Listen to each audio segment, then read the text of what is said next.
Pirate Software, huh? This just got like fed to me. I haven't heard a darn thing about it up until this point, and I just started watching a bunch of videos, and then I realized I remembered who this guy was when I saw a lot of his shorts, and they seemed like, intelligent up front. I didn't really try to look too deep into it. And, now we've got this, his downfall, as people are calling it, and based on everything I've seen, at least from some videos, this video I'm about to sit back and watch, but he's quite literally just can't take an L, or cannot overly admit that he was wrong about how he approached Don't Kill Games initiative. And it's weird to me that he is so obsessed with just not admitting he was wrong. He's not had any major controversies. He's just refusing to admit he's wrong, and that's the reason why everything's falling apart. I think it's too late for him to do it now, so all I can do is double, quadruple, triple, whatever, down more just to get somewhere. So I guess we're about to see. The bigger they are, the harder they fall. And that phrase is perfect to describe when a massive content creator gets into controversy bad enough to end their career. But when it comes to Pirate Software, he wasn't just a big content creator. He was someone who managed to blow up from 13,000 subscribers all the way to 1.1 million in less than... Seriously, that's insane that he can get that many subscribers that fast. I've been creating since 2017. I've had almost 0% growth. I've tried everything. So, I mean, the fact that he can do it, and I think a lot of it had to do with just his confidence. Just the sheer confidence in his voice, which I hear has apparently been reverbed. And there's just the sheer confidence he had that got him to that point and grew his channel so much. It's crazy to me how fast he grew. He must have hit some kind of niche or something. But, I mean, Gen Z's attention span is like that of 5 seconds. So you guys, short and direct to the point shorts would probably do that, especially on YouTube. 2 months, taking over the YouTube Shorts algorithm at some point, and even making over $50,000 in one Twitch stream. However, he also managed to lose all of that just as fast. His actions didn't just make him unlikable, but it exposed him, both. And I want to be clear, just from my perspective, I don't believe the amount of subscribers he's losing is because of any of the controversy that happened with him in WoW, any of the controversy that happened with him apparently cheating in some games and not admitting it, or any of the issues he had with the OnlyFans killed, a live stream killed. I personally don't think it had anything to do with that. I think the reason for his downfall completely begins and ends with the Stop Killing Games initiative. Don't kill games. His take on it was completely incorrect. The way he viewed it, the way he looked at it, was completely incorrect. And I saw the meltdown video he had, like how quickly he just bursted out and said, "This is terrible, I'm not going to support this, and you should support it too." And the fact that when he got called out on it and refused to admit he was wrong is the whole reason why he just got everything just came full circle for him. He should have just admitted he represented the initiative incorrectly, but he didn't want to. So this is the result of that. As a brand and as a person, making people realize that they had subscribed to him over lies or exaggerations, and that he never showed his true self until now. You've no doubt somehow heard about this already. So many people are talking about him because it's that much of a crazy story, and so I thought of making a video going back to the first ever incident and how it led us here today. So without further ado, and just to be clear, all these incidents previous, just to me, don't affect his overall loss of subs and other things. I don't think he's a terrible human being. I just think he's a very good con man. He conned people into believing because he was so confident at it. And because of that, the moment he did the Stop Killing Games initiative, or Don't Kill Games, I keep forgetting what it's called, but that initiative, and he made the incorrect take that he did on it, was the whole reason for this downfall and this spiraling. So people do what people do. Let's do this.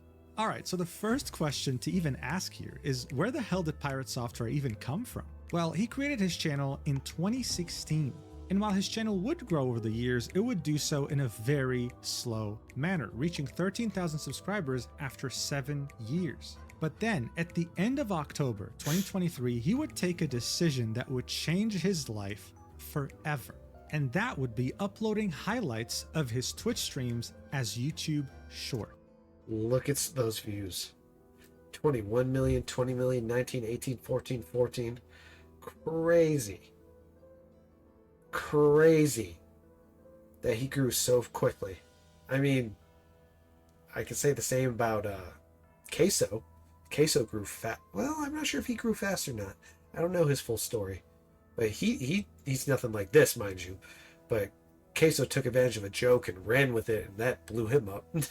And he's doing well with it. These were such an incredible success that for a while they took over the YouTube Shorts algorithm. In fact, I wouldn't be surprised at all if a huge portion of you watching this video right now came across these shorts on your own time. The views speak for themselves. Oh, I came across a lot of them. People being a exposed lot to of his these. channel for the first They time. were always and in my liking feed. them. But how did he manage to do that when so many others couldn't? Well, many different shorts actually share the same factors. All you have to do is just watch one to understand the appeal. This short right here, titled Social Engineering, has every single one of these factors combined. So let's take a look at it and then I'll explain. Watch.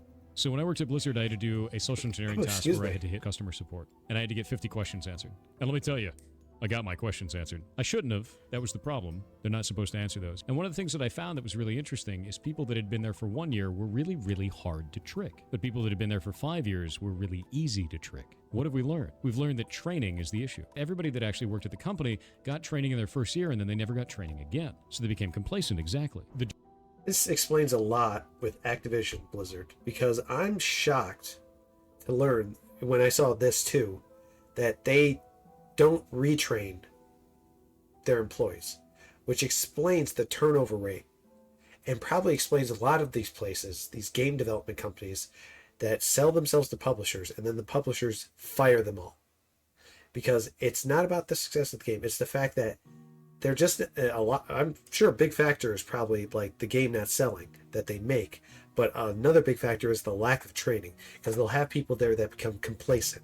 Director of CS came and he said, I want the names. And I said, I'm not giving you the names. You're just going to fire those people. And he goes, I'm going to go to your boss. I was like, do it. My boss is like, you got the names? I was like, yeah. And he goes, you going to give them to him? And I was like, no. And he goes, he's not going to give you the names, bud. And then I sat down and was like, look, I'm not giving you the names because if I did, you'd fire all of these people that are your best employees, the ones that have been here the longest. And in 4 years, you will have the exact same problem with the people that are newbies right now. The issue is...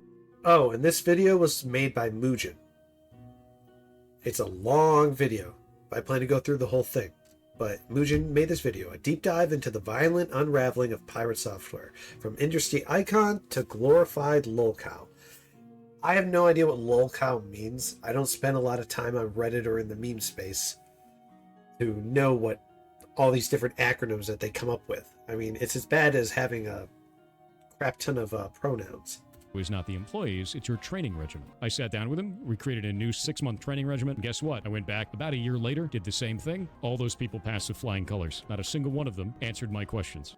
Well, there you have it. The deep voice, with the confidence and eloquence in his speech, as well as the whiteboard he was drawing on at the bottom that was meant Simple to and straight to soothe the any point. attention span Grabs issues Gen Gen Z's Z attention. might have, was the perfect combination. Additionally, this story made him out to be a genius, but not just any genius, a noble genius who saved 8 employees from losing their jobs by standing up to the evil boss. Was and it where 8? did that boss I'm not work? sure if it At was some 8. unknown company? No, he worked at the grand, prestigious video game company Blizzard Entertainment. Yes, that's right. This guy right here, talking in such an amazing, eloquent tone, worked at Blizzard Entertainment. And that's something he would make sure to mention any chance he got. When I worked at Blizzard, I did that for Blizzard. Blizzard, 7 years, yeah. Blizzard. I used to work at Blizzard Entertainment. Anyway, we'll get back to that later. Okay. There's been a few instances of him saying, I worked at Blizzard for 7 years. I worked at Blizzard for 20 years. I worked as a developer in the developing game space for 20 years. And then when people call him out for the 20 years of saying he worked 20 years at Blizzard, he says, no, I've never said that. I've said in the development space. I'm like, I think he just misspoke. Let's go with that. the video. But for now, all you have to understand is that these shorts were extremely effective. Pirate Software had gone from 13,000 subscribers to 1 million before the year even ended. That's 2 months, going from 13,000 to 1.1 million. And over time, his shorts have racked up almost 2.3 billion views, a massive, astounding achievement in such a short amount of time. But YouTube wasn't the only platform that benefited. I mean, these shorts were highlights from his streams, so of course short people went views to of those streams to 2.3 see the billion. real thing live. And so his Twitch channel went from a quarter of the 400 total concurrent viewers population to thousands. And within barely 3 months, he was at over 8,000 concurrent viewers. That's top 1% of the top 1%. Now look, of course you might think, well, there are bigger streamers out there, of course. But even those streamers must have gotten envious sometimes because of how loyal and supportive Pirate Software's community was. On December 2023, he would beat Twitch's hype train record. When enough people donate bits or gift subs, the hype train is activated, starting at level 1. While that's happening, the timer starts counting down to 0. If more people donate, the timer resets and they get to level 2. Pirate Software's community had gotten him to level 55, and they discovered together that level 55 was actually the cap. No one had ever reached a hype train level this high on the entire. Good freaking God. Like, wow. They did it just because they could. The human condition. Platform. He had gotten over 7,000 subs and 1.8 million bits. If you don't know what this means, he had essentially made $50,000 in one stream. This guy's community was so unstoppable that it made everyone else be aware of his existence. So much so that he actually was able to get nominated to the Streamer Awards in December of 2023. He was barely getting viral. But this is just how influential he was in such a short span of time. But what I want you to understand here is that the Streamer Awards actually have way bigger streamers than Pirate Software in other category nominations. For example, like XQC or Kai Cenat. These streamers would of course send their own communities to go vote for them on the website. And they did. Oh yeah, some streamers I enjoy. Tectone, some of his content. I don't enjoy everything he does. Asmongold, he has a lot of interesting opinions, but he tends to push him a little too much at facts sometimes. But hey, to each their own. But these are streamers that I do enjoy watching. I watch a lot of Asmongold, I won't deny that. Tectone, I watch him strictly on YouTube. Another streamer that I do enjoy is Queso. And the other streamers that I enjoy are just smaller streamers that were mainly for Elden Ring. And one of them was Prod. I definitely enjoyed Prod's content. He's one of my favorites. So with no issues. But when Pirate Software sent his community to vote for him, they crashed the fucking website. No other content creator had even come close to crashing the website. So it goes without saying that he won the Best Software and Game Development Streamer Award in 2023. He wasn't just absolutely killing it, the guy was speedrunning being a content creator, getting to 1 million subs, getting hundreds of thousands of followers on Twitch, winning streamer awards, and beating records when it came to donations on Twitch. So of course, I say this with no exaggeration, the sky was the limit and the guy was barely getting started. If he could achieve that in just a couple of months, what could he achieve in years? Would he become a legend? Achieve stardom? Either way, he was unstoppable until he wasn't. And he had no one to blame but himself. The first incident that... These are small incidents though that I think he's about to bring up, like the WoW incident that I learned about. The incident with him apparently cheating at a game that had a puzzle that took a week for a bunch of other people to figure out, but he apparently figured it out before they did on the moment it was uploaded with the guide. I just personally believe, to me, it was the Stop Killing Games initiative that he had the wrong take on, and that's what brought his inevitable downfall, because he just couldn't admit he didn't analyze it right. That would begin his cataclysmic downfall was, in the most ironic way possible, in a World of Warcraft dungeon. Yes, Blizzard Entertainment's biggest game of all time. And it would become his worst nightmare. Guys, I don't think World of Warcraft needs any introduction, okay? It came out in 2004 and revolutionized gaming forever. Many games tried to copy it, many games tried to compete with it, they all died, and this game is still alive today in 2025. Now, throughout the years, it has WoW received has been many around different expansions. as far back as I can 9 remember the in South total. Park And while they episode. would add more content, quests, story, sometimes new races, sometimes new classes, some of them would also... A fun fact that I wasn't aware of, Thor's dad, who was a long-standing employee at Blizzard, well, even before it was called Blizzard, but he was one of the original employees still there when it became Blizzard. He quite literally was the reason for that South Park episode. Dude had some good ideas.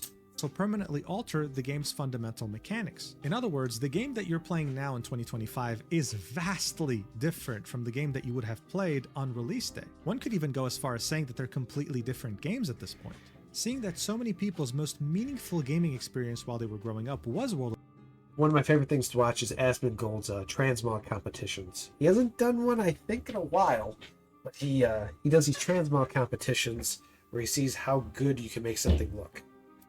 Warcraft. A lot of them yearned for nostalgia. A lot of them wanted to relive those days when all they had to do was worry about mechanics from 10 or even 15 years ago. This would... I'm not gonna lie, Mugen kind of drifts off into Warcraft and how the private server situation with Activision Blizzard, where they were intentionally shutting down private servers when everyone was clearly asking for Classic. And there was even an old clip way back when at a BlizzCon event where they openly told them, I think it was the CEO at the time, or maybe the president of the company, he said, no, you don't want that. But they wanted it. result in the rise They wanted of classic WoW. private servers. Unofficial servers ran by fans in which they would use old versions of the game. At some point, Blizzard would start taking down some of the most popular private servers and would cause community outrage, with many asking Blizzard directly, well, why are you going to take them down, seeing that there's demand for them if you're not going to make one of your own? And so they took their sweet time, but eventually, in the year 2019, 2019. I think it took them, 5 years just to get to 2019? So from 2015, because the demand for it went back. I remember people asking for classic WoW, not classic specifically, but for WoW, older WoW to come back in 2015. they would launch World of Warcraft Classic, bringing back World of Warcraft exactly how it was back during patch 1.12.1 of September 2006, before the launch of its first ever expansion. It would run in parallel to the normal World of Warcraft of today and would slowly re-release its expansions, allowing people to relive them once more. In the summer of 2023, World of Warcraft Classic Be right. Get this back up. Do our thing. so I could help the two people who died, but I just simply panicked and ran away. And so even though we all misplayed, I just want to say I'm sorry for my play. But no, it was too hard for him. Guys, he worked at Blizzard, and Blizzard employees simply don't make mistakes. That's a given. As Pirate Software was too busy playing the victim, a clip of the streamer Lucari surfaced in which he was doing a dungeon with Pirate Software. You see, Lucari is someone who had never played World of Warcraft up until this point. He was playing a mage, just like Pirate, but he was kind of The having cat's a hard apparently time interested keeping up in with a everything clean going blanket. on. Here's how Pirate treated him. I'm sure you can tell from the title. Pirate Software bullying a totally new player to the game. Pathetic, dude. Watch. Basically have to evo kit to get your mana back for the next pull. Ugh. Reminded me, sorry, I don't play the game, so I forgot. If you remind me, I can help you out.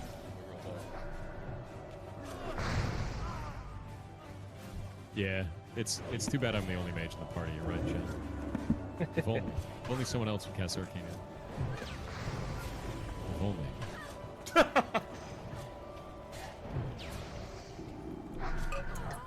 Interesting. He bullied him? Can't really keep wishing for things that just aren't here, though. That's true. That's true. Can't wish for the rogue. Can't wish for another mage to cast Arcane in. Yeah. Brother, Oh, we no. have some modes. Oh, since we have two mages, we could probably poly the ads. Wait, we have two mages. Oh, man. Yeah, I can poly. Ignoring Here the I've been clip the at only the one top. Oh casting my Arcane in. god. Incredible. Oh, that's crazy. It's wild, right? God, even reality TV can't recreate such an awkward moment, man. Just ruining the whole vibe. Yeah, it's too bad I'm the only mage in the party. You're right, Jen. hey man, I don't play WoW, so from my perspective, it didn't seem like bullying. I've played League of Legends. I know what bullying's like in that game. And that game was obvious from the get-go with the most toxic community in the history of any game I've ever played. I'm new to the game, so if you want me to help with Arcane, just let me know, remind me. Yeah, it's too bad I'm the only mage in the game, right, chat? Oh, we have 2 mages. Oh, I didn't know that. All that in the face of a new player who was being nothing but nice, honestly. And yet Pirate Software had the gall to complain about being bullied by other content creators when he was literally doing that to someone as innocent as Lakari.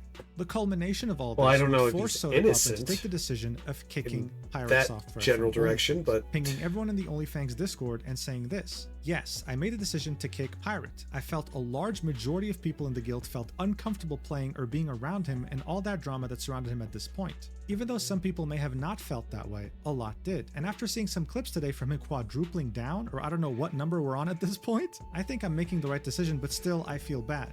Try to just let this whole thing slide into forgetfulness and move on, in my opinion. Stay safe, gamers. the most interesting part was quadrupling down. This is something that you'll notice is a pattern with him. Can't take ownership of the fact that he was wrong, so he just keeps quadrupling down with paragraphs of information.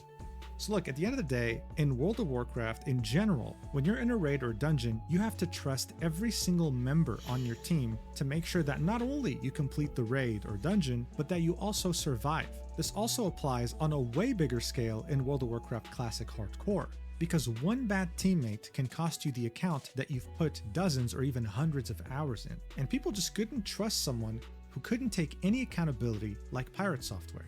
As soon as things would have... Again, this is a thing that he's well known for now.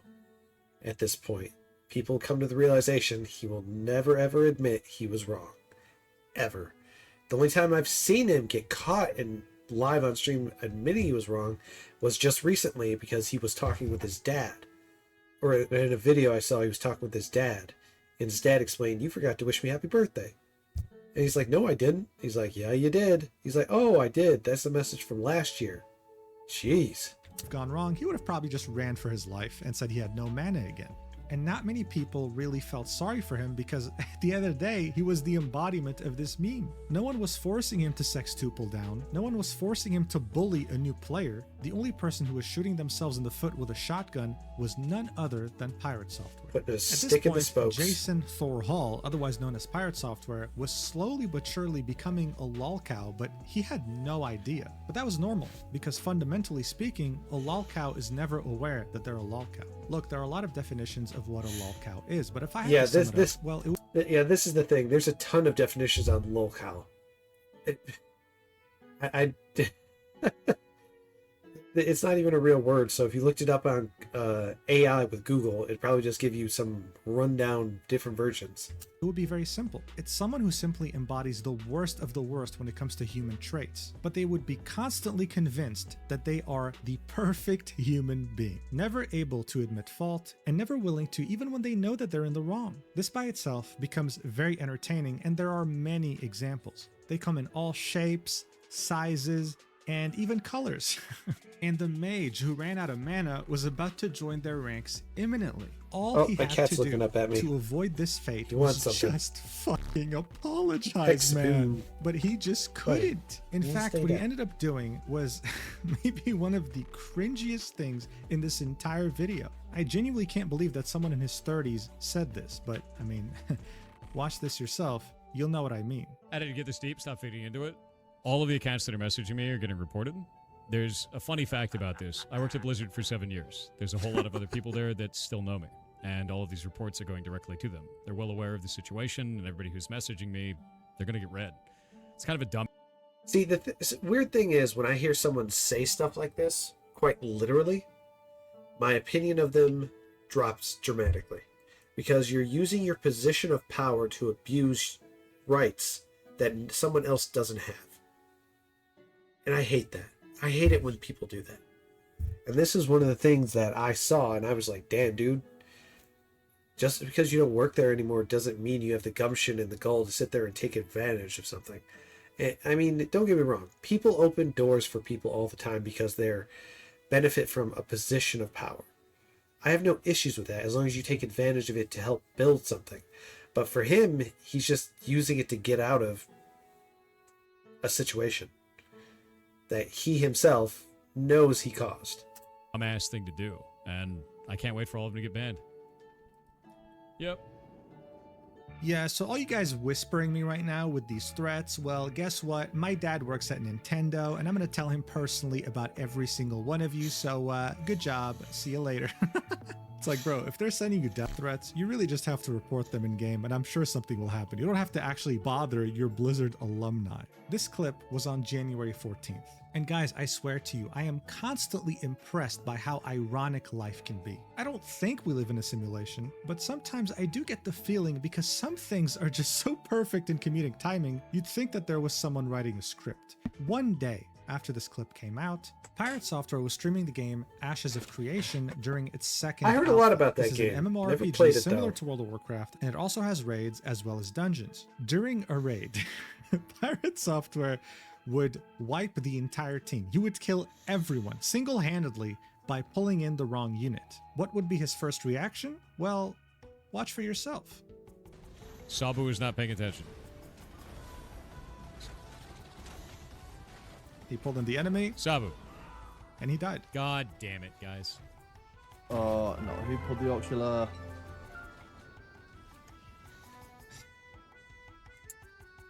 So one of you... And it was him, just to clarify. He was the one who pulled the wrong enemy. Hold the ocular. Why? This is why I don't like games like WoW. Now half the raid is dead. Mechanics that have Was puzzles there to a them reason for just that? annoy me. I'm not big on puzzles. I swear, it is so funny knowing that he was the one who pulled the ocular. This is also another thing with lolcows. They are unintentionally hilarious. Pirate Software here was genuinely pissed, okay? He genuinely was livid. But knowing that he was the one who caused the wipe is so fucking funny. It showed people that World of Warcraft wasn't an isolated case. He was doing this in Ashes of Creation and would very easily do this a third time somewhere else. It was him. He was the issue here. And his lack of accountability was astounding. But you know what else is astounding? His ability to keep digging himself in deeper holes. During this whole fiasco, Joker D would talk about Pirate Software and would call him out. I honestly fuck Pirate Software. Like, straight up, bro, this dude. This guy had no words left. The only words that came out of his mouth was every word that's not supposed to be in the English dictionary. This dude is a complete fraud. At least in the WoW space, I don't care if he worked for fucking Blizzard. The guy probably made fucking coffee for some devs. I don't even believe for a second. So out of all the streamers and OnlyFans, Joker D probably went the hardest on man. Pirate Software. He took segments of this rant and uploaded it as a YouTube video. That YouTube video would then be removed due to a violation of community guidelines, and the person who striked it cited the reason as being harassment and cyberbullying. One could only guess who took this video down. I mean, seriously. Joker D would never reveal the name of the brand or whatever that was behind this, but seeing that the video had gotten brigaded by Pirate Software's community, for many, it was safe to say that Pirate Software was the one who took this video down because he simply didn't like it, abusing the copy strike system on YouTube. Seeing that Pokemon had done this in the past back in 2020, getting an amazing community reaction. Ooh, Pokemon. It's amazing how easily a beautiful girl can just smile at a camera and have 1 million views by the end of the day. Simps, simps, and more simps. And of course, we can't forget about Alinity doing this as well back in 2018. Don't know who Wow, this I'm is, old. but I'm okay. gonna copy strike this guy. I mean, it was genius. It worked so well for every content creator who had done that prior. So obviously, this was the play. Congratulations. You know, it's so fascinating to me how the internet works sometimes. Someone could mind their own business for months, for years, for decades. But as soon as they do something that makes them so incredibly unlikable, the internet starts seeing a big red target on your back and they strike. Pirate Software had a talent of building up a huge, loyal community in just the span of a couple of months. When January 2025 came by, though, he proved to us that he had another talent, building up Thought I a heard my cat. massive community of very loyal haters. These incidents that we just talked about had ensured that. This is when those very same haters would start scrutinizing every single aspect of Pirate Software, both as a brand and as a person, only to eventually dismantle this massive empire that he had built. Now look, just to be clear, Pirate Software has always had haters, dating all the way back to September 2024, and there were earlier instances too. This is normal. When you get famous, when you take over the algorithm the way he did, some people will naturally get fatigued from you. I mean, you might not believe this, but even someone like Queso has haters, purely because he's a massive content creator, no pun intended. Some of these early... Yes, but Queso, just from everything I've seen with him, he likes it. He likes it.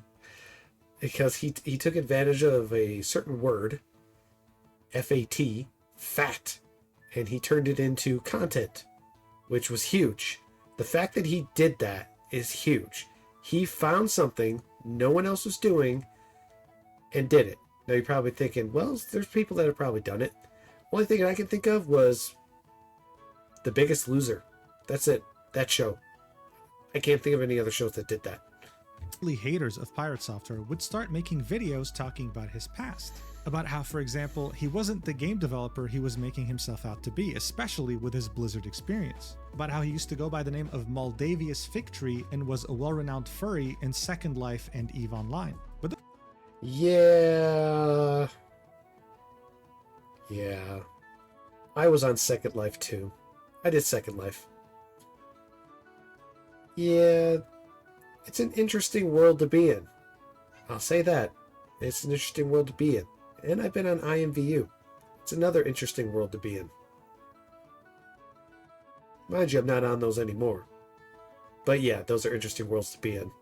those videos would never get enough traction to actually matter. As you can see, this video right here with the title of Pirate Software, the streamer who faked his game dev career, had reached almost 100,000 views. From the like and dislike ratio, we can see how Pirate Software had somehow, either directly or indirectly, sent his community to brigade this video, and just like Joker D's video, it was taken down by abusing the copy strike system and inciting harassment and cyberbullying. So essentially, if you were an early hater of Pirate Software, if you had something to say, well, chances are no one heard you. This is how for a long time he was able to sweep all the hate, feedback, and criticism under the rug. Except this time, after all the events that we just saw unfold, he had way too many eyes examining his every move, and The history will always find a way to come back. The internet does not forget.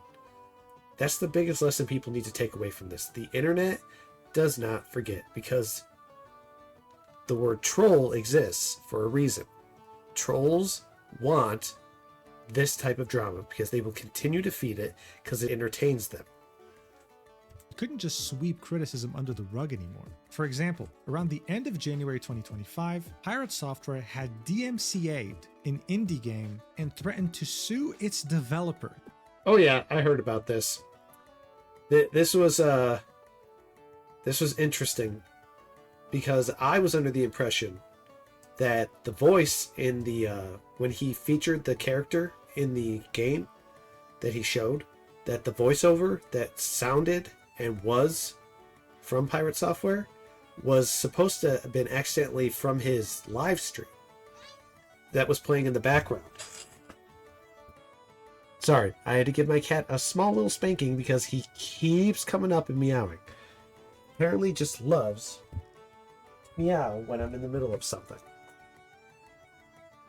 I spray bottle him, he comes back. I give him a little push on the butt to get away, he comes back. And he just keeps meowing. He doesn't stop. But the whole situation with Pirate Software with this guy was just kind of silly. Why? Well, the developer shows us the main reason why Pirate Software wanted the game taken down. Here it is. It's this roach wearing the same wizard hat that he was wearing during World of Warcraft while mimicking some of the things that he was saying. Watch. As much as you're angry right now, of course I ran.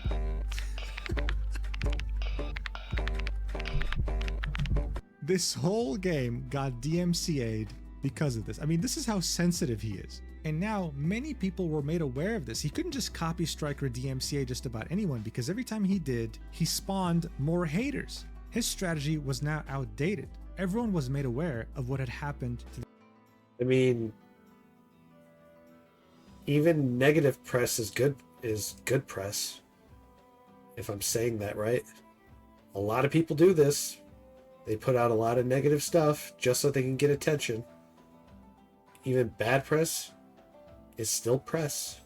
This indie game. And speaking of indie games, there was renewed scrutiny over Pirate Software's indie game called Heartbound, with many wondering why it's been in early access since 2018 with no release date in sight. Give it 3 more years, it'll be a decade. Some people were comparing him to Yandere Dev, a very well-established lolcow who hadn't released his game in over a decade. And when people actually analyzed its code, they found some of the worst written code known to mankind. Seeing all this scrutiny and criticism catch up to his own game development must have hit one hell of a nerve, because very shortly after he announced that Heartbound would start receiving monthly updates, and all it took was people going there and reviewing it negatively. He was hoping that this would steer off the criticism and the scrutiny, and that things would eventually finally go back to normal, but the haters weren't really done just yet.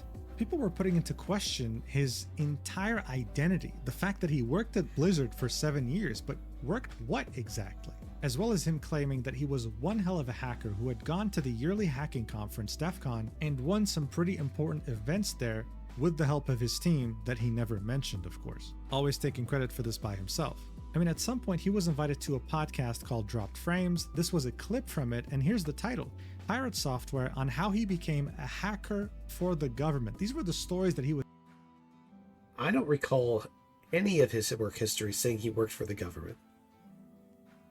That he just... Oh, no, I don't think he worked for the government. He took simple phishing scans and tested them, I think it was. It was in the beginning of the video. Was telling people, watch this. You're a hacker. Like, that's where you, like, kind of started. Actual hacker. An actual hacker. Like, Yes. Not like I'm a hacker. No, you're an actual hacker. You've won. Like an actual hacker. Yeah. My last job was hacking power plants for the federal government. I worked for the United States Department of Energy. So Just a dude walks in with a laptop and a suit, and you lean over to, who's that guy?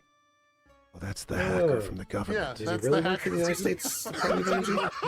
Maybe he did. Like 3 to 4 man teams, man. So like we've got a team of Oh, you dudes had a looking fleet. like You had this. like a team of dudes in suits, wasn't just holding me. laptops, Yeah, walking into exactly. restricted areas. Okay. When he says things like this, what he's trying to paint. Oh, in there's your Coding mind as a Jesus. viewer is Saw that 2 of he's his some videos. Sort of Unit 8200 Mossad agent writing zero-day exploits on USBs that are snuck into Iranian nuclear facilities and that infest and shut down the entire technical operation of that nuclear power plant. When in reality, if you look at his LinkedIn and reconcile it against his skill set, what he did was social engineering. He wrote phishing emails and tried to gain access to credentials and user systems that way. So Coding Jesus said it best. Pirate Software's entire identity was slowly starting to unravel right before our very eyes. From the shorts that made him go viral, to the stories he used to say on stream, to quite literally everything about him was nothing more than either an exaggeration or him trying as best as possible to sugarcoat reality. We can very clearly see on his LinkedIn that first off, he didn't work at Blizzard for 7 years, it was actually 6 years, 6 months. Oh, subtle nuances.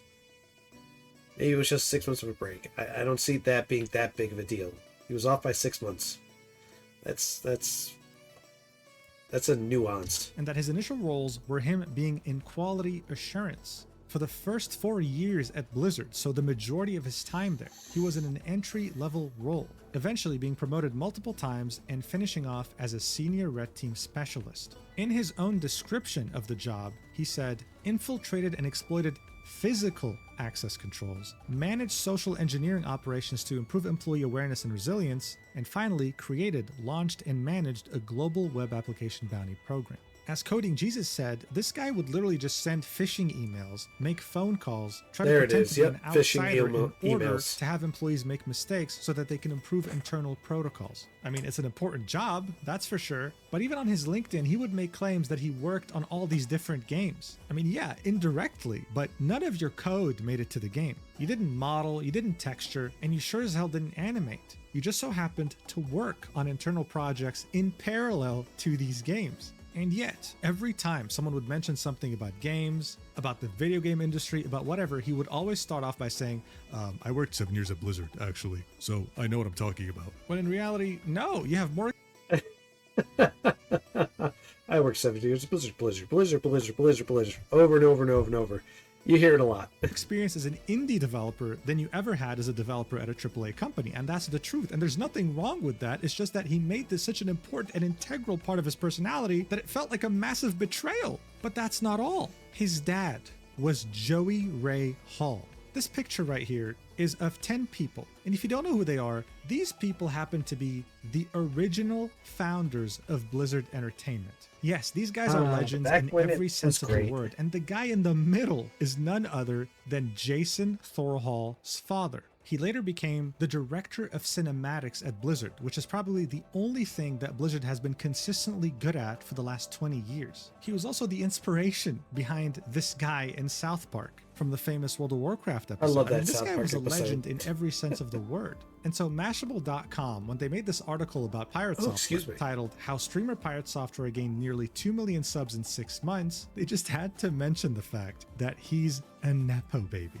Saying when he was 16, he landed a dream job as a game tester at Blizzard Entertainment, which before... You're going to find real soon that in a lot of these videos, if you've watched any of them, or the Pirate Software situation, is that it's nuanced, because he's admitted to being a child of nepotism because of how he got his job. He's admitted to that. Pirate's not said he's not, yet Pirate's actually gotten upset being called a Nepo baby. But he's admitted openly in his own live streams that he had the advantage of nepotism. And there's nothing wrong with that. A lot of people do. There's some people that have family in positions of power. They get advantages because of them. I don't necessarily like it, but it's just a way of life.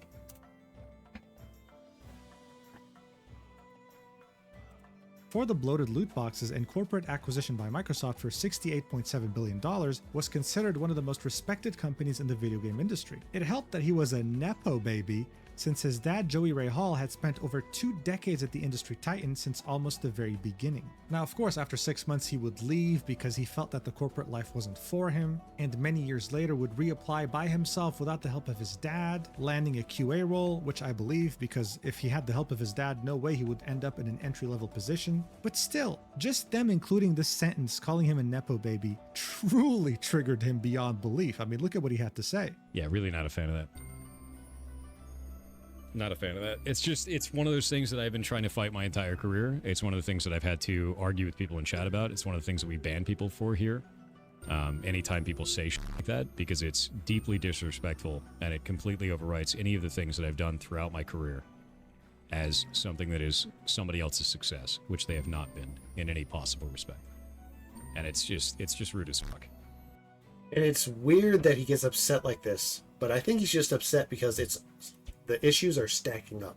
So he's starting to draw in on that anger.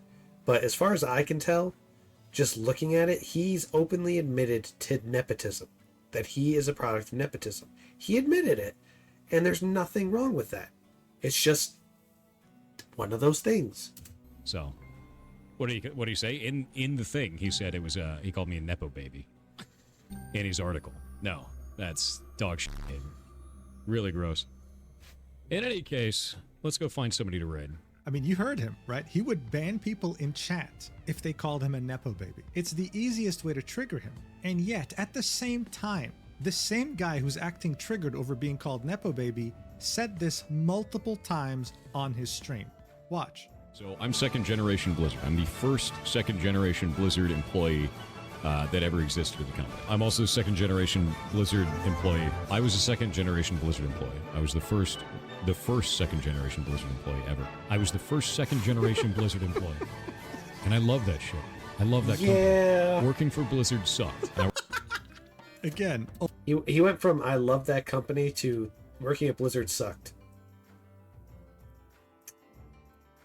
Gotta get some consistency there, Thor. A lol cow is someone who is unintentionally hilarious when being 100% serious, and I just can't stop laughing at this guy. I mean, seriously? I was the first second generation Blizzard employee? What is this, the Chinese dynasty? Like, what are you even talking about? And let's be real here, the only reason you were the first second generation Blizzard employee was purely because of your dad. Because back then, they didn't even have a recruiting team. You were just the easiest hire. And I think one thing he has to understand is that being a Nepo baby isn't a bad thing. I think most people, if they had a dad or a mom who worked a really cool job, they would love to take advantage of that, and they do. For example, Jack Quaid is an actor that was called a Nepo baby multiple times by fans. That's because his parents are both Dennis Quaid and Meg Ryan, two very successful actors. His response was very refreshing to fans, agreeing with what the it Nepo comes baby with. label and saying, "I'm an immensely privileged person. I don't think it undermines my talent." Adding that he was able to get representation pretty early on because of being a Nepo baby, and that it's already more than half the battle.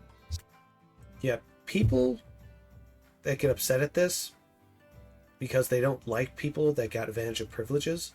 Privilege comes with situations that you're born into. Some people got it, some people don't.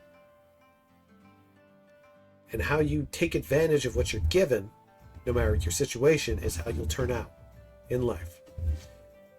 And like I said, environmental factors, parenting, a whole bunch of little things come into play. But the point is, being a Nepo baby is not a bad thing. So as I said, being a Nepo baby Still isn't funny to say. inherently a bad thing. It's only bad when you try to deny it, when you get defensive, because come on, who are you lying to? And that was what Pirate Software was doing.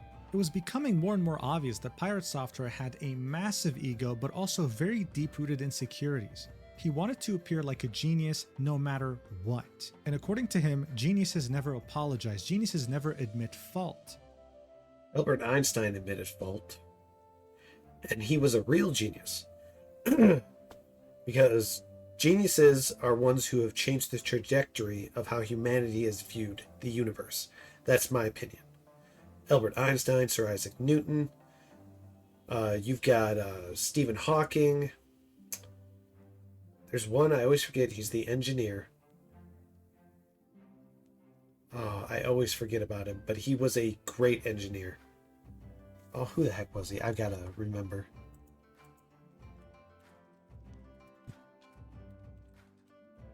Tesla. Nikola Tesla.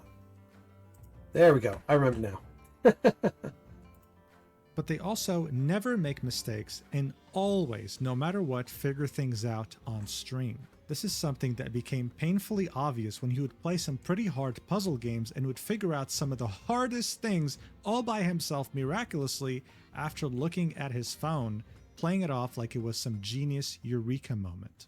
Outer Wilds is a critically acclaimed, story-rich space exploration game that just so happens to have some pretty complex puzzles. Looks good. Pirate Software would play this game on stream, and he would proceed to solve these puzzles all by himself, miraculously, and more specifically, after looking at his phone. Oh, this is the game In the he body of cheated his at, gameplay, apparently. Around 8 hours and 7 minutes, he gets stuck in an area, and he needs to get out Is it really somewhere. cheating to look This at is the one of guide? the many puzzles in this game. Now, he would struggle to find the solution, deliberate with his chat, talk a bunch, and then at around the 8:20 mark, he would pull out his phone right here and continue talking to chat. This goes on for 2 minutes, in which he deliberates while very clearly looking at his phone. And then eventually, at around the 8-hour, 22-minute mark, he would get a eureka moment. Maybe it's not with the scanner. Maybe there's a different way. Maybe it's not the scanner at all. Maybe it's the time. Maybe the fact that we were able to destroy the surface like that was the point. Huh.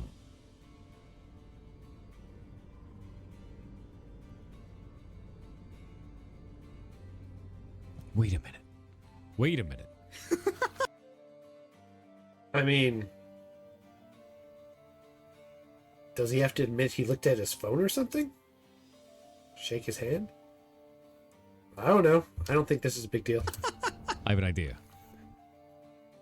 Maybe over Guys, wait a dramatized, minute. but Oh my god, I have an idea. Guys, oh my god, this just came out of nowhere. My brain just works differently. Did I mention that I worked 7 years at Blizzard? This would spread like Or 20 wildfire years on Reddit. at This guy Blizzard. is Or 20 years faking in his Outer development Wilds run in order to appear of to be a games. genius to his community. That's crazy. It's so ridiculous you can't even believe it. But as I already mentioned, he was facing increased scrutiny. He normally would have been able to get away with this, and he did get away with this in other games. It's just that now things were different. When questioned about cheating in Outer Wilds, this is what he had to say.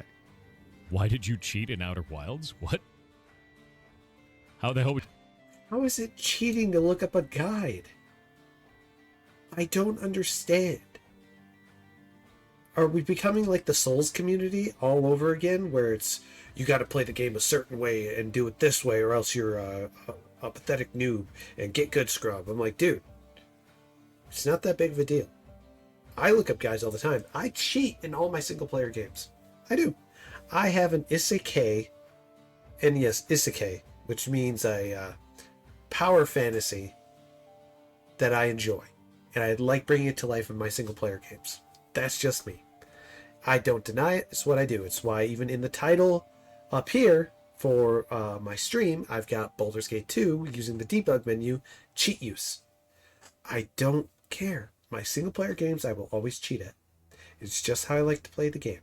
I have my power fantasy that I enjoy. It's just what I like to do. What would you cheat in that game?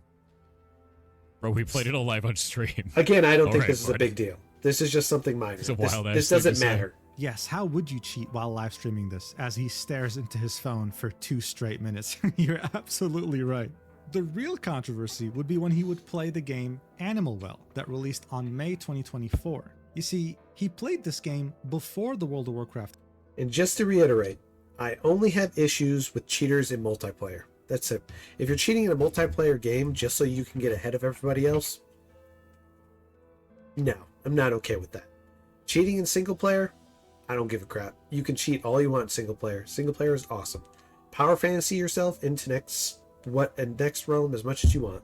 Controversy and before the increased scrutiny. But after he had embarrassed himself in Outer Wilds and World of Warcraft, people thought to go back and check his gameplay because they thought, wait, now that I think about it, this was kind of suspicious. And the evidence here was damning. It was simply undeniable.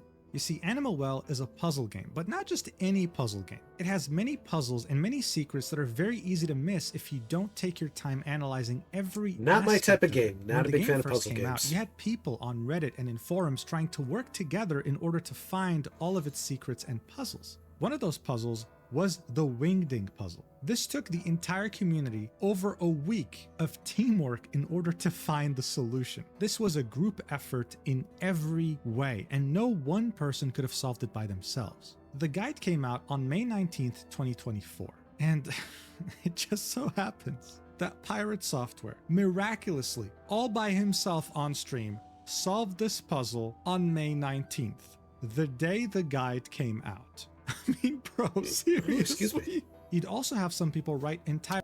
See, again, like this, he cheated in a single player game, but is looking up a guy cheating? Maybe to some people, but I just don't see it, man. I don't understand the overhaul people have with him in those games. In single player games, I don't see any problem with you cheating or looking up a guide. My only problem is if you do it in multiplayer. And then there's also the other category, the speedrunners. If you're going to be a speedrunner, don't cheat. Don't cheat. Do it the regular way, though I don't know speedrunner rules. I just know some people have gotten caught doing things, cheating in things and trying to make it a world record. Don't do that. You can cheat in your single player games as long as it's exclusively with you and it doesn't go anywhere else. But this type of stuff, like in Reddit, where people post these gigantic long paragraphs that you got to sit there and go through and read. You got to be freaking kidding me. Nobody in their right mind should ever have to do this just for somebody who looked up a guide in a non-multiplayer game that was single player. It's completely ridiculous. I have no problems with Pirate Software doing this. This I don't have an issue with. Essays with proof as to why they think that Pirate Software cheated. If you want to read this and have actually played Animal Well, you can pause the video, but in a nutshell, it's almost like he was trying his hardest to ruin any ounce of reputation he had left. I mean, seriously, are you that insecure that you would cheat in a fucking puzzle game in order to appear to be a G? Mugen, I've watched a few of your videos. I don't mind him, man, but who cares if he cheated in a single player game? Did he announce it as a world record because he figured out the puzzle on stream? I doubt it. I didn't see it. So I just don't think it's that big of a deal. I think it's overdone with people getting angry at people for small things like this. genius to your community? Really? It's insanity. But this was reality because, as I said earlier, this scrutiny was disassembling every aspect of his brand and personality, even down to his most fundamental traits, like his own voice. People would somehow unearth this old clip of him at a convention in which he sounded completely different than how he sounds today. I saw this clip. I want everyone to keep in mind when you're listening to it, the audio in it is terrible. It's terrible. Both people sound terrible with this audio. And this must have been like early 2000s when technology was just getting up there. So as far as I can tell, if he's using a reverb, okay. I don't see any issues with that. I mean, I'm using a noise suppression on my mic right now through OBS. It's the best way to do it because it knocks out all the noise around it. Leading many to believe that he's either faking his voice or simply using a voice changer on his microphone. Listen to this. Show been so far? It's actually been amazing. It's our first time out here at Denver Comic-Con, and there's so many people, and they love the games, so it's been awesome. So speaking of games, what do you have for us today? So we have Champions of Breakfast, which is a twin-stick shooter that we made in 24 days from concept to release on Steam. Blew up. It was really, really awesome. And that game is pretty difficult, so if you're into really hard arcade games, that's the kind of thing for you. You know what though? To be fair, he sounds like such a pleasant person here. This is someone I can see myself being friends with. Look, people want to theorize and say that he has a voice changer or is faking his voice. I think he was just killed by an evil clone. I think that's a better explanation. This, of course, wouldn't be the only clip where you'd hear him have a different voice, like this Killed one, by for an evil example. clone. I'm gonna have to peel my hot dog. I have to peel it. Every good hot dog needs to be peeled. This clip I've never Every good seen. hot dog needs But to like be I said, if he's using a reverb, okay. Changing You your see, now voice that I've is peeled the not hot dog, it's ready not to a bad eat. thing. That's right. But a lot of people It's are ready to defining eat. it. They're defining it towards his character overall, based on everything he's done. That he's technically he's just a con man. He conned everybody, fooled everybody, and he benefited from it. Okay, look, if you're not convinced yet, here's a more recent clip of him playing Animal Well. This was around a year ago, back in 2024. Look. I don't know what that gives me, though. I don't know what is that supposed to do? How am I going to fit that shit in there? Oh, god damn it. To some people, this was his voice changer glitching. To others, He got further away from the mic, so the reverb was inactive. this was him mistakenly getting too comfortable with his real voice. What does Pirate Software have to say about this? Well, apparently, according to his doctor, his voice went through a second puberty in his 30s. That's right. Apparently your balls didn't know can you could drop do that. twice, but I could only find a handful of sources on. I mean, I've never heard of that, but hey, there's rare conditions all in the world. Like, for example, a crazy rare condition that exists where there's some people that don't age appropriately according to the body. Some grow older and turn younger, or they're younger and they stay young for years because their body apparently never develops according to their age. I don't know what that condition is. I've just heard of it. It's been a couple series I've seen too. There's also other rare diseases, extremely rare cancers. Like, you can't even begin to imagine the amount of rare stuff that's out there. But if his balls did drop twice, well, good for him. I mean, he's a married man, so can't say he doesn't have something going on this, and this article from the BBC pretty much sums it up by saying that as we get older, the larynx gets stiffer, making the vocal cords less flexible. I mean, this isn't new. When you talk to someone who's 90 years old, they'll sound different than what they used to sound like in their 20s. Yeah. But to have this much of a dramatic change, that's crazy. Regardless, though, I mean, I the don't know. pressure was getting to Some Pirate people have Software. crazy Not only was his crazy game getting changes. scrutinized, not only was his past out in the open, but people were criticizing his gameplay, the way he played games, and even his voice. Things were getting out of control. So the next thing you know, he was on stream. I'm gonna not deny I couldn't watch this. I'm not a big fan of watching therapy sessions, but just for this video, I'm gonna watch through this. With a psychologist by the name of Dr. K. Alok Kanogia, otherwise known as Dr. K, runs the healthygamer.gg organization. He's a clinical psychologist who founded this brand in order to be able to reach the very big and growing demographic of gamers, a group of people who very often will struggle with mental health and not really most seek are out therapy introverts. when they should. His content is mostly educational, drawing parallels between video But he's a games bit and what you like, go through mentally, and overall, he's been quite that successful. Dr. Oprah Now, of course, that's got not a to say show that he for doesn't him. have his fair share of haters. Some people, for example, have criticized the fact that he does these therapy sessions with streamers in public, even though the person in question consents to it. From Dr. K's perspective, though, he wants to show people that streamers are humans too. And if someone like those streamers that they idolize is brave enough to get therapy, then they can do so too. His conversation with Pirate Software would last over 3 hours and a half. It would get viewed by almost 1 million people, and having watched... I don't think Pirate Software suffers from mental health issues. I just think he's a con man. I think he knew what he was doing, he saw it, and he took advantage of it. Just that. But he didn't do anything illegal. He just fooled everybody.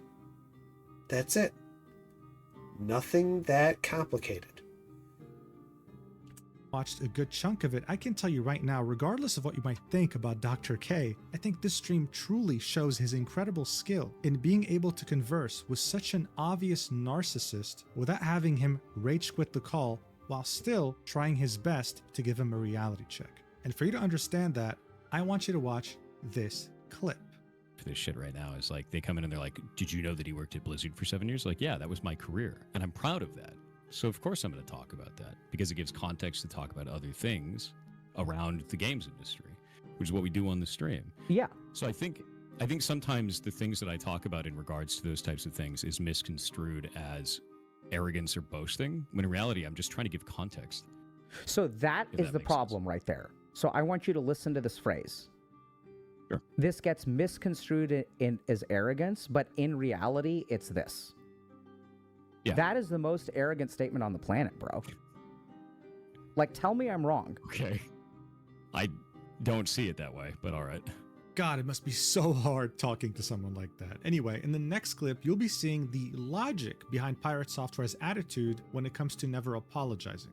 Let me like not give any context whatsoever. Yeah. Let's say yes to that. I think that's a bit of hyperbole, but just an emotional response? No, just say, "Hey guys." So basically, you know, when you tell the narrative, you start with like, I made a mistake, everyone made mistakes. I was smug. And then there's a lot that comes after that. How would you feel about just ending it after that first paragraph? I hate that.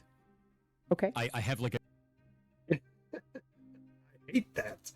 I have to get my 20 paragraphs out and type out my long, giant paragraphs of stuff that people need to read. I used to be like that, where I used to type out humongous sized paragraphs to explain something. But one thing I've learned is people's attention span, it just gets less and less and less with each generation. So you have to cut it back. Sadly, he hates that. An immediate, emotionally angry response against that. Very good. Because it feels like idiocracy. Okay. It feels like, that's too long, didn't read, I don't need all those words when few words do gooder. I hate that shit. Few words do gooder. No, that's not it. The key is fewer words, but in better context. Don't make it overly long. But hey, you do you. Like, I super hate that kind of communication of like, there's a lot of people that just say like, oh, you should just say my bad, guys. No, that does not in any way explain a situation. That doesn't tell you any information that is real. It is hand waving for the masses in a way that is disingenuous to what happened and disingenuous to the people that are involved.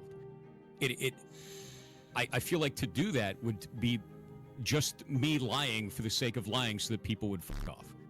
This really gave us an insight as to how his mind functions. And as you heard from him talking, he hates the idea of just saying, my bad, let's move on. I'm sorry, let's move on. He wants to sit there and type 12 paragraphs as to why he was wrong but not really, while others were more wrong than him. all of a sudden things make a lot of sense. Now, listen to how Dr. K responded to that. Okay, just watch. So I think what I liked about that response, my hope, so we're not here to like rehab your PR, right? We're just here to have a conversation. And at the same time, over the last 2 hours, there's something about the way that I hear you talk that rubs me the wrong way. There's something about the way that you talk that seems...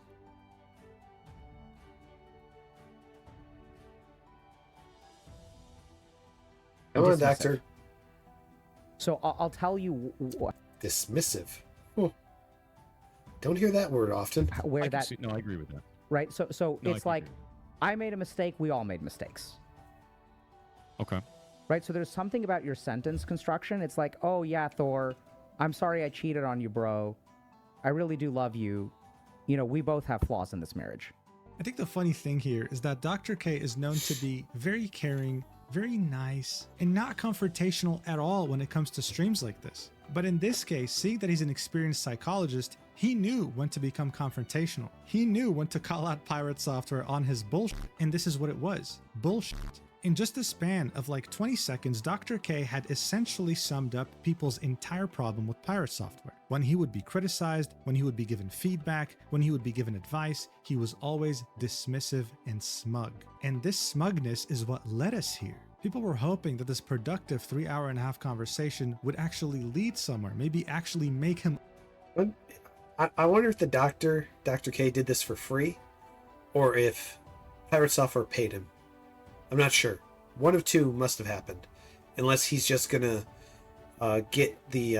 since this is clearly online on YouTube, on the Healthy Gamer GG channel, he must have got back the time he didn't get paid for in ad revenue. apologize for once and take a step back. But it didn't. His empire kept crumbling until we had finally reached the final nail in the coffin. Stop killing games. Stop killing games. Stop Killing Games is an initiative launched by Ross Scott in the European Union and the United Kingdom. It was meant to be a direct answer to what happened with the game The Crew, made by Ubisoft. Basically, publishers, stop making games online exclusive. Stop. This is why we've seen this huge explosion of single-player games with no online connection needed. It's been staggering the amount of single-player games that have come out in the last few years, since 2022, and now we're in 2025, and we still have more coming. Like, there's a lot. You got Lords of the not Lords of the, I forgot what the game was called, so I'll jump over here to my Steam. Because there was Hogwarts Legacy, that was a single-player game. You have Elden Ring, that was a single-player game. You just have all these games. That Baldur's Gate 3, single-player, but with multi. You've got other games besides this. If I go to my wish list, Armored Core, single-player. That was a good game. Lords of the Fallen, that was a good game.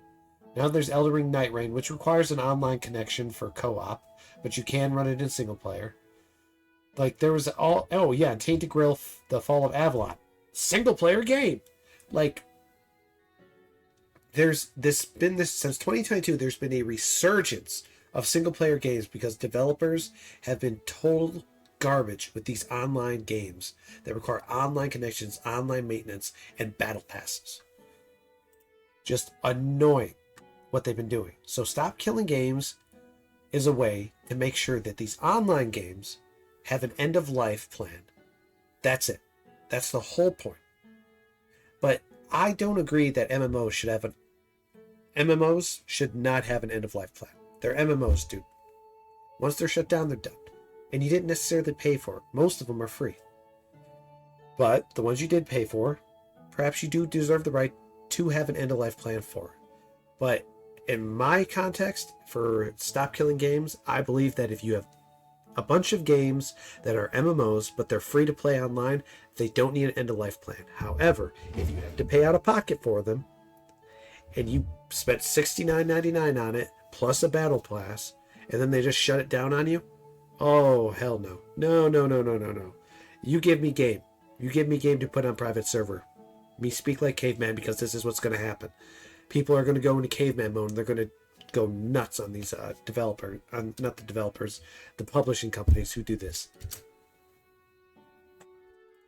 At the end of December 2023, Ubisoft all of a sudden announced that The Crew would no longer be purchasable and that its servers would be going down on March 31st, 2024. Seeing that this was a live service game, this meant that after March, you'd never be able to play this game ever again. The salt in the wound, though, was that barely a couple weeks after the servers went offline, Ubisoft revoked The Crew from people who had bought it digitally, attaching a message saying, "You no longer have access to this game. Why not check the store to pursue your adventures?" It's these new terms of service these games are putting out. The developers and these publishers who own them, mainly the publishers, I don't blame most of the developers, are quite literally telling you, you do not own this game if you paid $69.99 for it, $59.99 for it, $49.99 for it. Because they're adding to the terms of service, this is not a game you own, this is a license you purchased. A license. What? You must be freaking kidding me. It's ugly. It's not consumer friendly in the least bit when developers do shit like that. They need to stop doing stuff like that. That is just terrible for consumers. That's like saying we bought a game, it existed for one day, and it's gone. What? Text deleted. To many, this was an outrage. It essentially meant that you never owned your games to begin with. Ubisoft can just take them away. This also more recently happened with Concord. It barely came out for a week, and then the biggest game failure in all you were played time. like an idiot. The Stop Killing Games initiative argued that it wasn't really legal. Concord was a weird for live service games to just development shut down failure. like that without giving players an alternative. With Ross Scott on his YouTube channel saying that games as a service is fraud. One thing to note is that this initiative wasn't forcing publishers or developers to keep game servers online forever. What it simply wanted was to have a way to access these games after the servers went offline, by allowing players to host their own Just servers. let modders do what arguing modders do that if best. taking games down like this would become the norm, Create private then way servers. too many games would become lost media, because that's what The Crew and Concord are right now. They're essentially lost media. Excuse me. It was classified as a European Citizens Initiative, in which European citizens could sign it, and if it would reach 1 million signatures, then it would be talked about in the European Parliament. It would initially get a couple 100,000 signatures until a certain person would speak out against it in the most aggressive way possible. Of course, we're talking about our good old friend, Pirate Software. Let me be clear, his takes on this were good in the beginning, but then when he read a part of it, he misrepresented it. And I believe this was the downfall of Pirate Software. This is where the downfall truly began, with the Stop Killing Games initiative. He felt so passionate about this topic, Everything else he made just 2 videos about it, very frosting shortly on top. after it launched in the summer of 2024. Now look, we're not going to watch the whole video, I just want to show you the first 10 seconds. Let's do this. Hi, my name is Jason Thor Hall, also known as Pirate Software Online. I've been in the gaming industry for about 20 years. I used to work at Blizzard Entertainment, then Amazon Game Studios, and now I own my own studio, Pirate Software, by the same name, which is an indie studio, and I've been... There's just something about this guy, man. I don't know. Some people laugh at the strangest things. Anyway, he worked at Blizzard Entertainment for around 7 years, guys, and he vehemently opposed every single thing this initiative stood for, arguing that it would kill live service games and kill gaming in general, completely misunderstanding what this initiative was even about, and using his massive influence, which was still present at the time, to kill it instantly. So, to be clear, Pirate Software, when he went through his video, it was 2-part videos, he read it over, he liked it in the beginning, but then he read one single thing in one of the modules that was shown, and he took it completely out of context. He lost the initial meaning behind what Stop Killing Games was about, and created this broad spectrum of what he thought it was trying to do, and it wasn't true. He misrepresented the whole thing, and that is just where it sealed his fate. Because he doubled down, tripled down, quadrupled down on this, and refused to admit he was wrong. I want to be clear here. In this video, he tries his best to appear level-headed, professional even, echoing the genius that you first saw in his YouTube shorts at the end of 2023. But on his stream, oh my god, this guy was a mess. These are the very nice things he had to say about this initiative. Watch. Shit, now this is actually really dumb. It's used car salesman garbage. This is shit. It's shit. Not only do I not want to back this, I'm going to actively tell people not to. That is awful. That is a horrible goddamn direction. That's awful, dude. Now, eat my entire ass. The level of stupid that I just had to receive was like sitting on Twitter. If you have to cuss to get your point across, you've already lost the argument. This is a completely proven fact that when you start cussing at somebody, or when you're trying to make a point and you start cussing, you've lost the entire meaning behind what you were trying to do. It's just pointless at that point. For 12 hours. No, yeah, according to him, this is the worst thing that's ever been made by humanity. Like, this is like, oh my god, you'd think that this is actually going to end gaming as we know it. But it's not. It's seeking to do the opposite. It's definitely seeking to do the opposite. He just didn't understand the context. And he overread into it. I mean, but I have no sympathy for the fact that he's fallen apart because of this. He chose his path, he stuck to it, and if there's one thing I can say I'm proud of him on, it's that he refused to let go of his stubbornness. Jeez. Shit sucks. That's a really stupid ass move. That's an incredibly stupid ass move. I think this is ass. This is complete garbage. Every time I hear him say that, it's like, geez, the occasional bad word may slip from my mouth, but I can promise you it's not towards an argument. Man, oof. And it's interesting when you are talking to a Twitch chat and you're not vocally talking with anybody and you just keep cussing. It's just, I'll never understand people who cuss to get their point across. All of this can eat shit then. I dropped the mask entirely.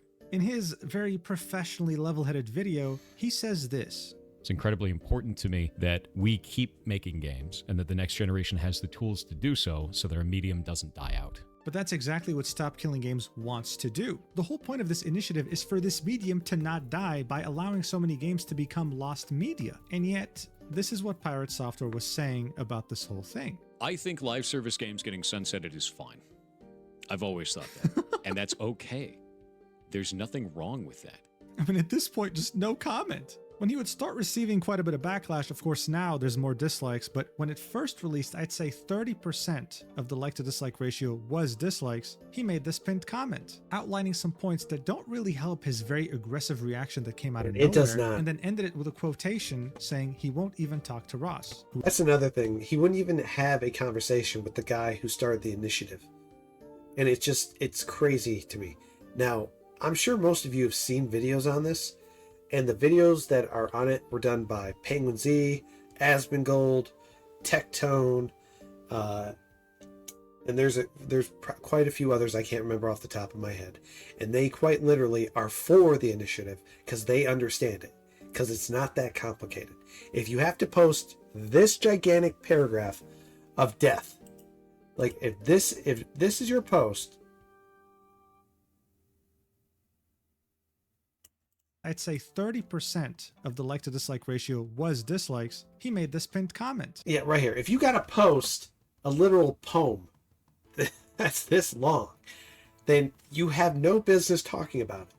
People these days do not have the attention span to read through all that and memorize it. They just don't. You have to adapt to the way the world is going. And I'm sorry, the American education system has gone down the drain. Just down the drain. Mainly the public system. Because everyone just wants to get rich and famous immediately. And that's it. They don't want anything else. No helping, no developing, nothing. Just immediate rich and fame. And they don't care how they got to do it. Do anything for the content. Even if it's a prank that gets you shot and killed. Yes, that did happen. outlining some points that don't really help his very aggressive reaction that came out of nowhere, and then ended it with a quotation saying he won't even talk to Ross, who is the founder of Stop Killing Games. To which he replied with, "Correct. I think his position is disingenuous due to his comments about how this could be pushed through government. It's a bad direction, removes validity for what the initiative is trying to do, portrays the process in an incorrect manner, and just builds sensationalism. Thinking that kind of language is okay puts him squarely on my not worth it to talk to list, as there are others that could have a more productive conversation." So what he's talking about is this slide here. This one slide in the entirety of this initiative is the only reason why This slide, its purpose, when I saw it, I literally realized it was satire. It's how he thinks politicians view. This is Ross's original video where he states how he wants the initiative to go and how he believes it would pass, how it could get passed within the European Conference initiative. And the interesting thing is, it's politicians like easy wins. Yes, they do. Politicians mostly don't care about video games. That is correct. The law is already unclear on this practice. That is correct. The initiative is in line with other consumer policies. That is correct. It is a diversion from other serious topics, just like how the US government decided that they had more time to dedicate to making high-definition TV a federal law. With our overwhelming debt, high-definition TV had to be made a law. That was the priority. This is satire. This is meant to view a joke on how politicians are just... they're lazy. The majority of them are lazy. They get into politics for easy money. And then once they've got their money and they got their millions, they don't give a crap what happens to the government. They're just there to keep collecting because they know if the government goes belly up and another Great Depression hits, they'll be fine. They don't have to worry about a darn thing. This is my point. This is satire. And he didn't view it as satire. He honestly believes this is what Ross thinks. And that, like, this is literally what he thinks Ross expects to happen. And that's not at all. It was just a joke. He refuses to talk to Ross. It says, reasons the European Citizens Initiative could pass. Politicians like easy wins. Politicians mostly don't care about video games. The law is already unclear on this practice. The initiative is in line with other consumer policies. It's a diversion from more serious topics. Now, according to Ross, this was a half-truth, half-joke slide. And I think that's how a normal person would view it. I don't think it was... Correct. A regular person would view it. And I want you to keep in mind, normal is a majority viewpoint.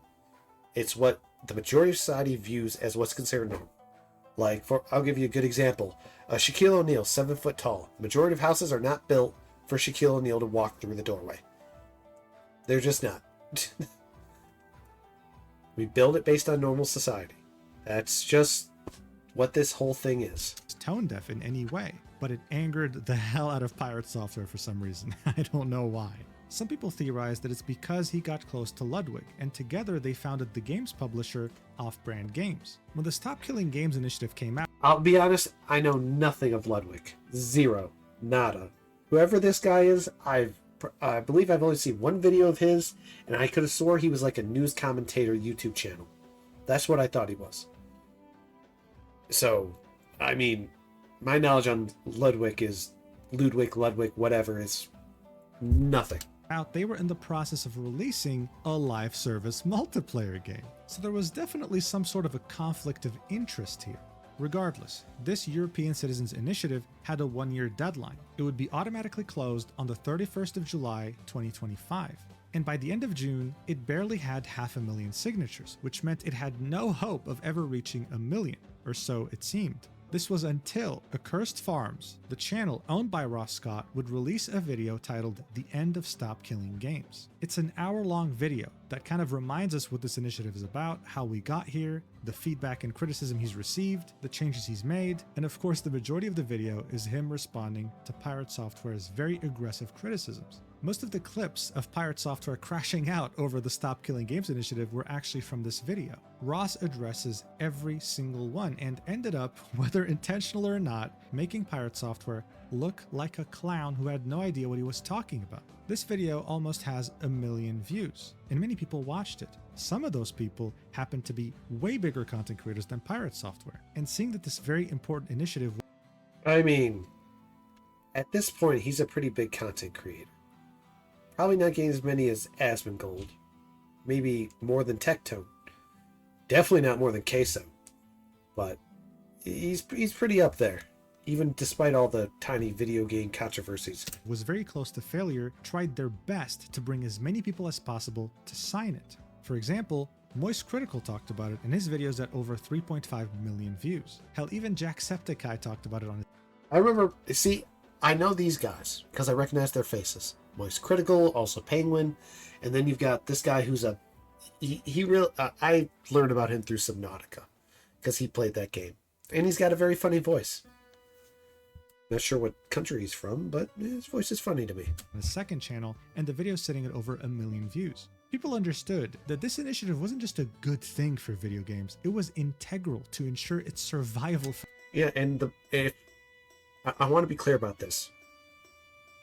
PirateSoftware's downfall was because he refused to just accept that he was wrong and admit it because of Stop Killing Games. Everything else you can look past.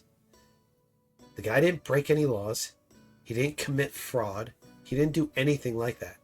He conned people, stupid people, into believing he was someone that he's not. But he definitely had it going for him, regardless of the video game situation, until Stop Killing Games and his take on it. Because every YouTuber, every Twitch streamer that was big came out of the bushes and just looked at him like, dude, you're an idiot. You misinterpreted the entire initiative's purpose. For the future. Hell, even Minecraft creator Notch had something to say. I heard about this too. The fact that Notch said this, it blows my mind, because he's basically saying if buying a game is not a purchase, then pirating them is not theft. Ironic since he's called Pirate Software. But my point is that Notch came out, the creator of Minecraft himself, literally believes in this campaign as well. And Notch is foreign. I don't think he's American. I could be wrong about that, though. Again, I don't know too much about the majority of these people's lives because I don't spend too much time on the drama side of SlogTubers. But this whole thing was blowing up so much. I kept seeing it across my feed that I decided to do this. Decided to talk about it. Tweeting, "Hey guys, just got back to gaming after a brief break. Wait, why is there a Nepo baby doubling down over there?" Adding, "If buying a game is not a purchase, then pirating them is not theft." This truly solidified the position of Pirate Software in the Hall of Fame of lolcows. It was undeniable at this point. His stupidity had made an entire movement succeed, just purely on the basis of him being so... I want people to keep this in mind. Originally, when he told people not to sign the petition for the Stop Killing Games initiative, he actually was successful. He got people to stop signing it from his one take. But then when people started coming out, when Ross did his video and then other YouTubers and Twitch streamers started coming out and seeing the whole situation, they took it to the extreme and looked at it and realized he was wrong. And because of that, it went a full 180 backwards, allowing it to build even more. So it's well over 1 million signatures right now. Unaware of what was going on. He lacked the most basic form of self-awareness. And thanks to that, the Stop Killing Games initiative makes me wonder about half the kids out there doing content for clicks as much as possible for anything, and the amount of danger they put themselves in when they do it. Because when you say self-awareness, that's what I'm thinking about. People's self-awareness to their stupidity. Not only reached 1 million signatures, but is currently at over 1.3 million in overdrive. About to reach 1.4 million any time now, with the UK petition reaching double the signatures required. You even had a vice president of the European Parliament voicing support for this initiative and signing the petition himself while urging other Europeans to do the... It worked against him. Sometimes your greatest enemy is not your best asset.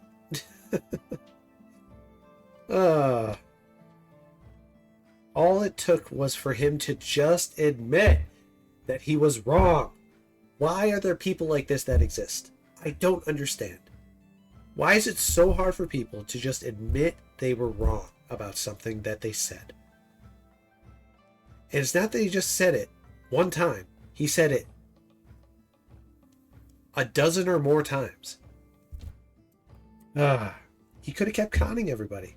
He would have been the greatest con job in the history of the internet. But he just couldn't get out of his own way. When you got it all and you let it all go. The same. This initiative gained so much traction that a publisher group full of the biggest publishers. Yeah, now they're trying to stop it. Because they don't want to have to... Oh, by the way, they're multi-billion-dollar companies, but having an end-of-life plan on a game that they can freely give to people... I think their problem is they don't want to see anybody else making money off it, because those private servers probably will make tons of money off it, and it's not going to them. But they're the ones who chose to stop running the game.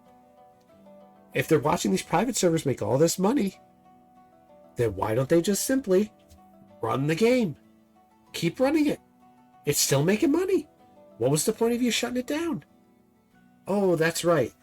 You put 1,000 people on a project when small developer companies who are winning the games of the year are making smaller indie games that are way more successful than your $400 million budget game like Concord. This is the situation we're in. And there was a time when I loved EA. Electronic Arts was my go-to for games. Soviet Strike, Nuclear Strike were some of my favorite games ever. I loved Nuclear Strike. That game was unbelievable. You played in a Super Apache. You went around doing missions, taking out enemies, terrorists, preventing nuclear strike and nuclear bombs. Like, dude, that was my jam. I love that stuff. EA had some great games back then. Then they became the EA of today. Battlefront 1, Battlefront 2. Literally a gotcha. On the planet, including EA and Ubisoft, for example, responded saying that these proposals would curtail developer choice and that it was unsustainable and unfeasible. In other words, it's not though, because you're taking it out of your hands and putting it in our hands. That's it. Let modders maintain private servers for it and they can play on it. So what if they're making money off it? You chose to kill the game and now you're not making any more money off it. If they're making money off it, you should have just kept it going. Now, an end-of-life plan for single-player games is what I believe. If it's a single-player game that doesn't require an online connection, it should 100% have an end-of-life. Now, I don't believe developers should and publishers should try to find a way to circumvent that by making them all online games. Because, no, that doesn't work for me. No, I believe this piece of legislation should go through. This is the kind of crap that I wish our government here in the States would focus on. Instead, they're off for like 100+ days a year, and half the time they're just boosting the overall debt. I mean, the only reason the president has to sign so many executive orders, every single president has to sign so many executive orders, because Congress and Senate can't get along. They can't talk. They can't do anything. They just keep on doing it. This is why I'm a firm believer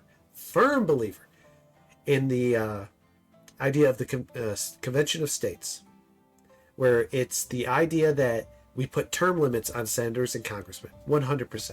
Because that, if we can get some fresh blood in there, I can guarantee you things will get done. You may not like the things that are getting done, but at least something's happening, and we're not sitting here in stagnation.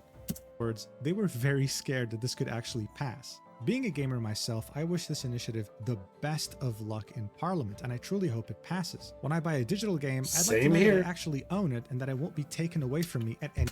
If it's a free-to-play game, that should 100% not have an end of life. Because it requires online. Because that's most MMOs.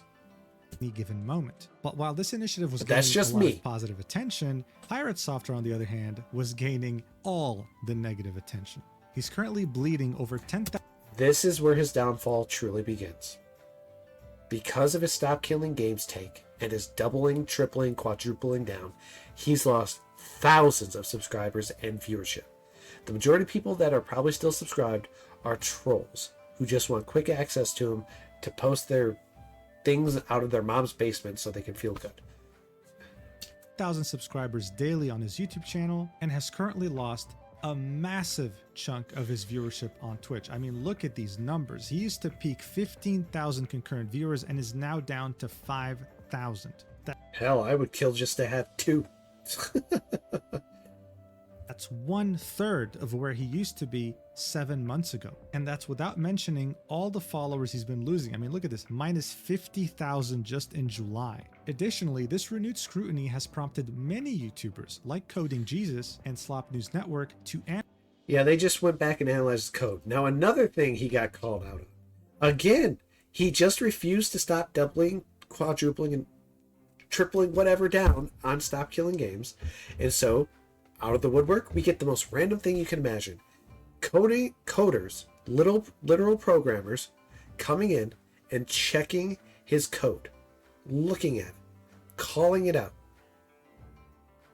And just so you know, if you go watch Coding Jesus' video, Booleans are a big part of it. analyze the code that he writes on stream, concluding that a child, a literal toddler, can probably do a better job.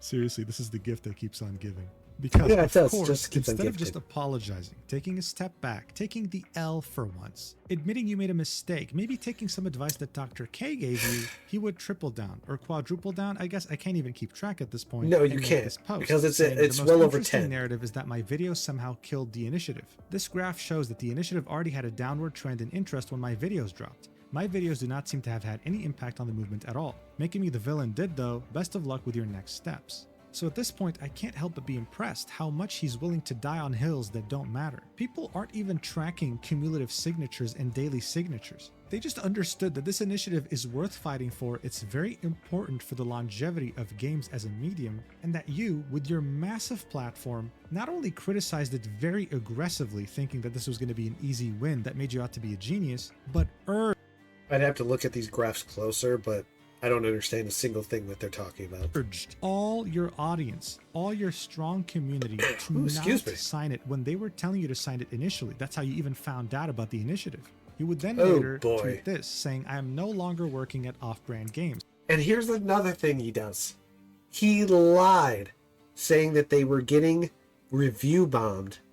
The Off-Brand Games, as in the company's games that they developed, were getting review bombed, when it turns out it was just his one game, Heartbound, that was getting review bombed. Dude. People were attacking all of the games we were publishing and trying to mass review bomb them. You can dislike the things I say, but this kind of behavior is unhinged. Learned a lot there, accomplished a lot, hope they succeed regardless, loved those dudes and loved working with them, hope they keep cooking. Ludwig would reply to this, saying Stop Killing Games is a good initiative, but a few bad actors review bombed / harassed developers of the games we support at Off-Brand. Now, I don't know anything about them harassing developers at Off-Brand Games. All I know is what I've seen from the situation with Pirate Software claiming that the Off-Brand Games' actual games were being review bombed when they were not. It was just his Heartbound game that he's developing as a solo developer.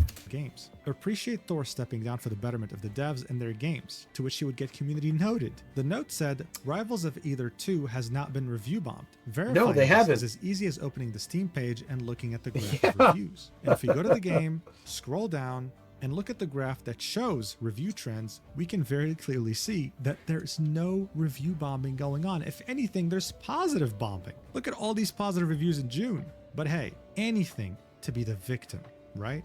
In fact, the guy became such a victim that I think when you can't count them anymore, you can't convince them. Your lies are seen through. Every single situation you've done has just been leading up to this boiling point. Yep. Then you start to play the victim. It's the final phase. Playing the victim is the final phase. Once you've played the victim, there's no more phases left. There's nothing. Because you're not going to gain anything after this. It's done. You're screwed. Just screwed. I think he started losing his mind. He started comparing his current situation with the Stop Killing Games initiative to Coney 2012. I don't know what that is. No, I'm sorry. Coney sorry. 2012? This is a full-fledged, fully developed and evolved lolcow. There's no way you can... Coney 2012? What is that?